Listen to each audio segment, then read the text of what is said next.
दोस्तों लेकर आ चुके बिहार और देश दुनिया की फटाफट कई सारी महत्वपूर्ण और बड़ी खबरें। सभी खबरों को आगे इस वीडियो में जानेंगे। इससे पहले इस वीडियो को एक लाइक जरूर कर दीजिए। चलिए अब सभी खबरों को फटाफट से जानते हैं। बिहार में भारतीय जनता पार्टी के वरिष्ठ नेता और पूर्व केंद्रीय मंत्री अश्विनी कुमार चौबे ने कहा, जिन नेताओं की उम्र 70 के पार हो चुकी है वो युवाओं को मौका दे। लोकसभा चुनाव में भाजपा ने 71 साल के अश्विनी चौबे का टिकट काट दिया। चौबे की बक्सर लोकसभा सीट से बीजेपी ने मिथिलेश तिवारी को लड़ाया था, जिन्हें राष्ट्रीय जनता दल आरजेडी के विधायक सुधाकर सिंह ने हरा दिया। बिहार राजद के अध्यक्ष जगदानंद सिंह के बेटे सुधाकर नीतीश कुमार की महागठबंधन सरकार में कृषि मंत्री रहे थे, लेकिन नीतीश विरोधी बयानों की वजह से 1.5 महीने में ही इस्तीफा देना पड़ा था।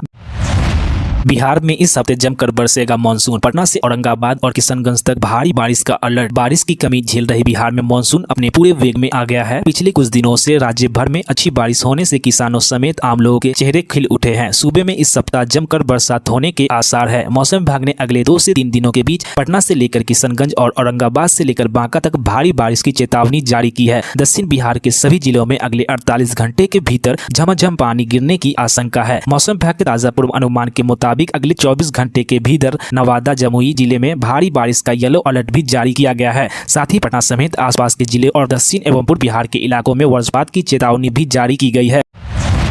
जब किसी ने औरंगजेब बनने की कोशिश की, महाराणा प्रताप आए। गिरिराज सिंह की सलमान खुर्शीद को चेतावनी। बांग्लादेश के मुद्दे पर बयान देने के बाद कांग्रेस नेता सलमान खुर्शीद विवादों में आ गए हैं। केंद्रीय मंत्री गिरिराज सिंह ने खुर्शीद को चेतावनी देते हुए कहा, जब किसी ने भारत में औरंगजेब बनने की कोशिश की, महाराणा प्रताप आए। उन्होंने लोकसभा में नेता प्रतिपक्ष राहुल गांधी पर भी निशाना साधा और कहा कि उनकी पार्टी बांग्लादेश में हिंदुओं पर हो रहे अत्याचार के बारे में कुछ नहीं बोल रही है। बता दें कि सलमान खुर्शीद ने कहा कि जो बांग्लादेश में हो रहा है वो भारत में भी हो सकता है।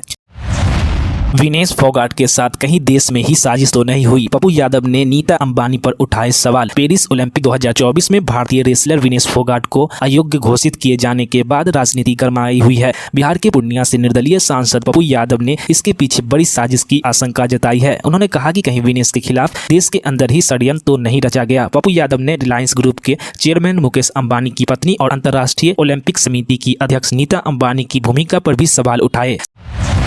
सिपाही भर्ती परीक्षा में आंसर सीट बेचने का खेल, 70,000 रुपया कीमत। बिहार में सिपाही भर्ती परीक्षा चल रही है। इस बार पुलिस प्रशासन ने किसी तरह की गड़बड़ी को रोकने का पुख्ता इंतजाम किया है। इस बीच सिपाही भर्ती में नकल आंसर सीट देकर वसूली करने का मामला उजागर होने से हड़कंप मच गया है। परबत्ता थाना क्षेत्र एक विवाह भवन से पुलिस ने छापेमारी कर सिपाही भर्ती परीक्षा के दौरान नकली आंसर सीट देकर वसूली करने का भांडाफोड़ किया है। इस दौरान इससे जुड़े 7 लोगों को हिरासत में लेकर पुलिस पूछताछ कर रही है। सूत्रों की माने तो 70,000 रुपए लेकर कई जिले से जुटे सिपाही भर्ती के कैंडिडेट को नकली आंसर सीट दिया जा रहा था।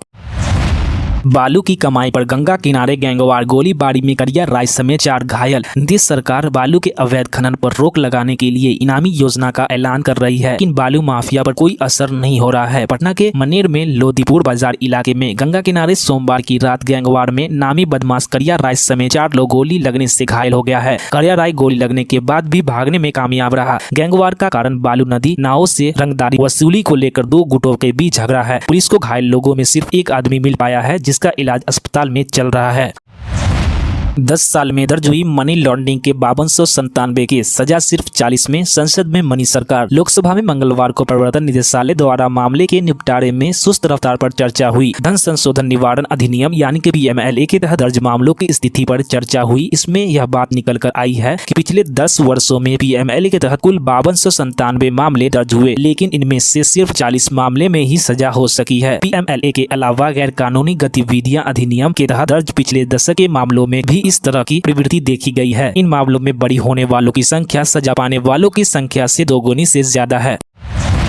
मुसलमानों से नफरत तो शेख हसीना से लगाव क्यों? पप्पू यादव ने बांग्लादेश संकट पर पीएम मोदी को घेरा। बिहार के पूर्णिया से निर्दलीय सांसद पप्पू यादव ने बांग्लादेश संकट पर प्रधानमंत्री नरेंद्र मोदी को घेरा है। उन्होंने आरोप लगाया कि पीएम नरेंद्र मोदी भारत के मुसलमानों, SC, ST और कमजोर वर्ग के लोगों से नफरत करते हैं। वहीं दूसरी ओर बांग्लादेश में शेख हसीना से उन्हें लगाव है। आखिर इसका कारण क्या है? सांसद ने प्रधानमंत्री से पूछा कि आखिर बांग्लादेश की अरबों रुपए की मदद क्यों की गई, साथ ही वहाँ ऐसी स्थिति क्यों पैदा हुई, इसका कारण क्या है? सांसद पप्पू यादव ने बुधवार को PTI से बात के दौरान नई दिल्ली में कहा कि केंद्र सरकार हमारे लोगों को सुरक्षित रखने के लिए ठोस कदम नहीं उठा रही है, न ही बांग्लादेश में सरकार ने कोई कदम उठाए हैं। यही वजह है कि बड़ी संख्या में लोग शेख हसीना के खिलाफ हो गए।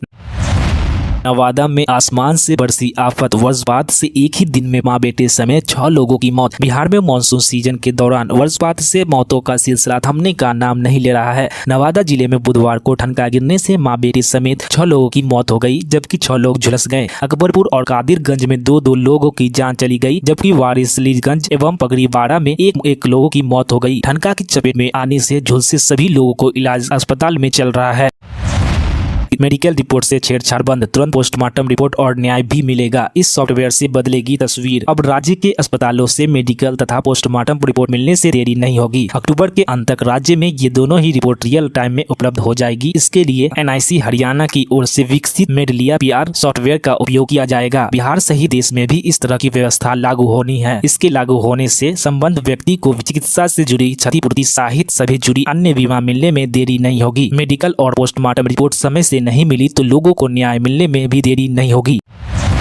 बिहार में पुरुषों में स्तन कैंसर के मामले बढ़े, डॉक्टर ने बताया क्या है वजह। और पुरुषों को भी स्तन कैंसर सताने लगा है। एक आध दशक पर पूर्वी बिहार कोसी सीमांचल के जिलों में पुरुषों के स्तन कैंसर के मामले मिलते ही नहीं थे, लेकिन हाल के दिनों में इसके मामले तेजी से मिलने लगे हैं। हालांकि महिला की स्तन में पुरुषों में मिल रहा स्तन कैंसर का मामला बहुत ही कम है, लेकिन इसकी बढ़ती रफ्तार से चिकित्सक भी चिंतित है। और पुरुषों में स्तन कैंसर बढ़ने की वजह पुरुषों में हो रहे हार्मोन बदलाव को जिम्मेदार बताया जा रहा है। छाता लेकर रहे तैयार, पटना, सहरसा, मधेपुरा समेत इन सभी जगहों पर भारी बारिश के आसार, यहाँ वज्रपात की भी संभावना। बिहार में मानसून मेहरबान है और लोग यहाँ सुहाने मौसम का आनंद ले रहे हैं। मंगलवार को राजधानी पटना समेत कई जिलों में बारिश हुई। बुधवार को भी बिहार के सभी जिलों में बारिश का दौर जारी था। ऐसे में आप घर से निकलते वक्त अपने साथ छाता जरूर रखें। मौसम विज्ञान केंद्र ने बताया कि राज्य में 7 जिलों में भारी बारिश की संभावना है। इसके अलावा कुछ जिलों में वज्रपात को लेकर भी हाई अलर्ट जारी किया गया है। किशनगंज, अररिया, रोहतास, कैमूर, औरंगाबाद, जमुई जिले में मौसम विभाग ने भारी बारिश का पूर्वानुमान जताया है। पटना, नालंदा, गया, नवादा, बेगूसराय, बक्सर, भोजपुर, जहानाबाद, अरवल में भी अधिक बारिश के अलावा वज्रपात की चेतावनी जारी की गई है। चलिए जानते हैं देश दुनिया की खबरों को। यूपी को 4 भागों में बांटा जाए, सांसद चंद्रशेखर आजाद ने लोकसभा में उठाई मांग। यूपी के नगीना सीट से सांसद और आजाद पार्टी के अध्यक्ष चंद्रशेखर आजाद ने बुधवार को संसद में मांग की कि यूपी को 4 हिस्सों में बांटा जाए। चंद्रशेखर ने बाबा साहेब अम्बेडकर की एक किताब का हवाला देते हुए कहा, उनका भी मानना है कि राज्य के छोटे होने से विकास ज्यादा होता है, वहाँ लोगों को रोजगार मिलता है और खुशहाली आती है। चंद्रशेखर ने इसके साथ ही SC ST समाज के वर्गीकरण को लेकर सुप्रीम कोर्ट के जजमेंट का विरोध करते हुए सरकार से इस पर अपना स्टैंड क्लियर करने की बात कही है। यह भी कहा कि इन जजमेंट को लेकर दलित और आदिवासी समाज में बहुत गुस्सा है। पसंद नहीं था विनेश का इतिहास रचना, इसलिए रच दी साजिश, संजय सिंह ने लगाया बड़ा आरोप। कुश्ती खिलाड़ी विनेश फोगाट को अधिक वजन की वजह से ओलंपिक फाइनल्स में अयोग्य करार दिए जाने पर आम आदमी पार्टी ने सवाल उठाए हैं। आम आदमी पार्टी के राज्यसभा सांसद संजय सिंह ने इसमें साजिश की आशंका जताई है। उन्होंने कहा कि विनेश इतिहास रचने जा रही थी, यह कुछ लोगों को पसंद नहीं आया, जिस पर संजय सिंह ने सरकार से हस्तक्षेप की मांग की। संजय सिंह ने एक वीडियो मैसेज में कहा, पूरे भारत का सपना चकनाचूर हो गया है।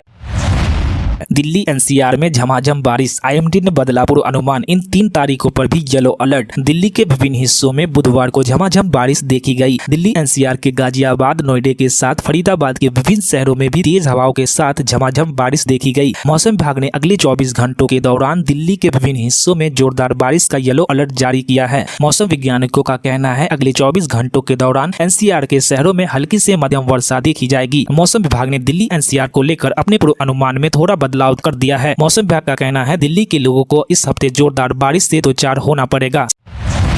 शेख हसीना ने दिए थे गोली चलाने के आदेश, इसलिए विद्रोह से जा मिला सेना। नया खुलासा, बांग्लादेश में शेख हसीना का तख्ता पलट हो चुका है और वो अपनी जान बचाकर भारत की शरण में लिए हुए हैं। हसीना के देश छोड़ने के बाद बांग्लादेश में हालात लगातार बदलते जा रहे हैं। हसीना की पार्टी अवामी दल के नेता का कत्लेआम हो रहा है। हसीना के जाने के बाद से बांग्लादेश में कम से कम 100 लोगों की मौत हो चुकी है। इस बीच हसीना सरकार के तख्ता पलट से जुड़ी नई रिपोर्ट सामने आई है। रॉयटर्स ने बांग्लादेश के सैन्य अधिकारियों के हवाले से बताया कि शेख हसीना ने देश छोड़कर भागने से एक रात पहले सैन्य अफसरों की मीटिंग ली थी और दंगों को कुचलने के लिए प्रदर्शनकारियों पर गोली चलाने के आदेश दिए थे। इस आदेश को सेना के अधिकारियों ने मानने से साफ इनकार कर दिया और सेना विद्रोही से जा मिला।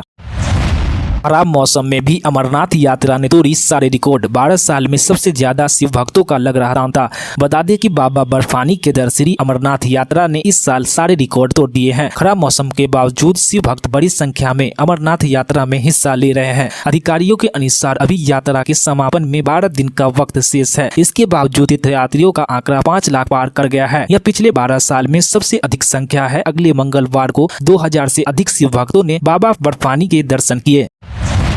दिल्ली एयरपोर्ट पर पंजाबियों और एनआरआईज के लिए सुविधा केंद्र खोलेगी पंजाब सरकार। टैक्सी और रूम भी करवाएगी मुहैया। पंजाब की भगवत मान सरकार पंजाब के निवासियों और पंजाबी एनआरआईज को बड़ी सौगात देने जा रही है। पंजाब सरकार अब नई दिल्ली के इंदिरा गांधी अंतर्राष्ट्रीय हवाई अड्डे पर सुविधा केंद्र खोलने जा रही है। राज्य की भगवत मान सरकार ने दिल्ली एयरपोर्ट का संचालन करने वाली GMR कंपनी के साथ इसका करार किया है। दिल्ली एयरपोर्ट पर यह स्पेशल काउंटर सप्ताह के 7 दिन 24 घंटे अपनी सेवा मुहैया कराएगा। इस सुविधा केंद्र का उद्देश्य पंजाबी एनआरआई और अन्य यात्रियों को हवाई अड्डे पर हर संभव मदद देना है। जल्द ही यह केंद्र काम करना शुरू कर देगा। यह सुविधा केंद्र एयरपोर्ट टर्मिनल 3 पर बनाया जाएगा।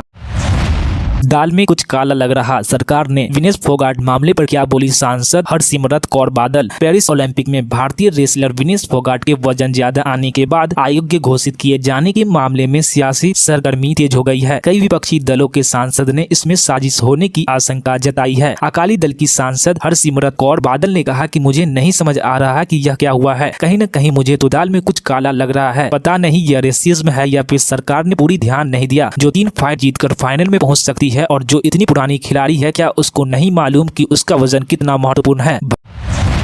भगवत मान ने कहा विनेश फोगाट के जीतने पर पीएम मोदी का ट्वीट नहीं आया और हारने पर बयान। ओलंपिक में महिला पहलवान विनेश फोगाट को फाइनल मुकाबले से ठीक पहले करारा झटका लगा। गोल्ड मेडल का सपना देख रही विनेश फोगाट के साथ ही पूरे देश के खेल प्रेमियों का सपना टूट गया। ऐसा इसलिए हुआ क्योंकि मुकाबले से ठीक पहले वजन कराए जाने पर उसका वेट 100 ग्राम अधिक पाया गया। इस मामले ने जहां पूरे देश की उम्मीद पर पानी फेर दिया, तो वहीं इसे लेकर राजनीति भी शुरू हो गई। अखिलेश यादव ने कहा इस मामले में जांच होनी चाहिए। वही आम आदमी पार्टी के सांसद संजीव सिंह ने भी साजिश वाली बात कही है। इस राजनीति के बीच ही पंजाब के सीएम भगवत मान हरियाणा के चरखी दादरी में उस गांव पहुंच गए जहां की विनेश फोगाट रहने वाली है। तो दोस्तों, इसके साथ ही खबर समाप्त होती है। और भी ऐसी खबरों के लिए इस वीडियो को एक लाइक जरूर कीजिए और हमारे चैनल पे नए हैं तो चैनल को भी सब्सक्राइब कर लीजिए। तो मिलते हैं नेक्स्ट खबरों में, तब तक के लिए जय हिंद, जय बिहार, जय भारत।